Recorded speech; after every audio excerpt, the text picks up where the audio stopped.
I have a question. Does the casino ever promote any type of city function that perhaps they could promote it to the people that come here? And I don't know, I'm just asking that if ever they do any promotion, maybe they could promote the October 17th event that's coming up. Meredith can answer some of that, and I think that I can answer some of that, and I think that maybe some other people have a little piece of it too. So can we take the next group? Okay, I would just say that I know her now Assembly member, former council member Isadora Hall would always have a business-to-business meeting here every other month, I think, early in the morning.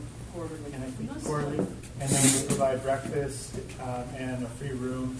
We didn't get that deal this time around, but we'll keep trying. But yeah, they have the capability to do that, and they've done that before. And I know Meredith has a connection, but maybe I also want to hear other people's positive interactions with the casino management too, if there are other examples. We do our cleanups here in the Soft Bottom, and we've been doing them twice a year, Earth Month and Coastal Cleanup Day. And they have in the past been great partners where they'll provide, breakfast and or a very discounted breakfast for the volunteers. And they've, almost more importantly, they've let us use the bathrooms here and the parking lot so people can come and have quick, easy access to the creek. That has somewhat waned the last 2 years, and so much so that we can't do Coastal Cleanup Day here on Saturday. So it's an awkward, sometimes depending on how the wind is blowing, relationship we're finding at this point. So there was an ownership change 2 years ago too. There used to be Mr. Chu was the manager or the owner. Yes, and they were very. And so now, and actually we got there's Mark Pelagian. And there's another his brother. And his brother was apparently, I don't know what they look like, but his brother was down here going, looking at some of the maps just today during lunch. But so maybe that's a first. But does anybody have any other kind of experiences with the casino? Because Meredith and I are the outside environmental organization people who we wanted to say something. But does anybody else here have some other experiences where the casino was kind of helpful? Just the mayor. The mayor's breakfast. Oh, the mayor's breakfast. The mayor has a breakfast quarterly too. Okay. I'm going to say this. I'm not a major stakeholder in Compton. I don't know if this is a PC thing to say, but one thing that I overheard yesterday, it's not coming from me because I wouldn't know. One thing that I overheard yesterday was the idea that most of the people coming to the Compton Casino aren't residents of Compton. That's true.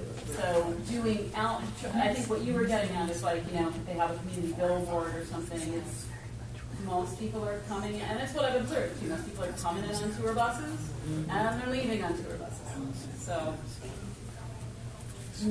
but the idea of a community space where information is shared, maybe in the town center or something. I mean, that might be a really good thing if people were interested in that to bring up. Well, phase 2 is while they're talking about the development of phase 2. I know, and Brooke didn't mention it, but he mentioned it at the task force meeting that they wanted to do a job training center. Yeah, they turned out at the two conference task force meetings. Yeah, a job training center, and maybe that could also be a community center. I mean, the idea of a coffee shop or something, just a space where you post a flyer and a lot of people really do see it. But it sounds like that is that kind of community in some neighborhoods in Compton and not in other neighborhoods in Compton, and maybe Richland Farms. I mean, where do people in Richland Farms hear about things? Is it word of mouth? Is it City Hall, library, clerk's office, council meetings at the council, people will announce it, had cable, the city channel. Okay. My issue people in Richland Farms respond to flyers in the mailbox and things posted on post because they don't read the papers, they don't watch cable TV because they're outside people, so they're not on the computers. So they're looking for a flyer or a message in the water bill or something like that, and that was a great big issue with the city because the city started implementing some things in the community, and the community had no idea what was going on because the normal channels that they receive information were not used. They said that they put the information in the Compton Bulletin, which the Compton Bulletin doesn't throw in the neighborhood very regularly, and on the cable TV. Well, none of us watch TV. We're always outside in the back with our farm animals and our orchards and our trees and stuff like that. So different communities have different ways of communicating, you know, and our people are farmers, so they're not real, a lot of them aren't really computer literate or computer savvy or use it a lot.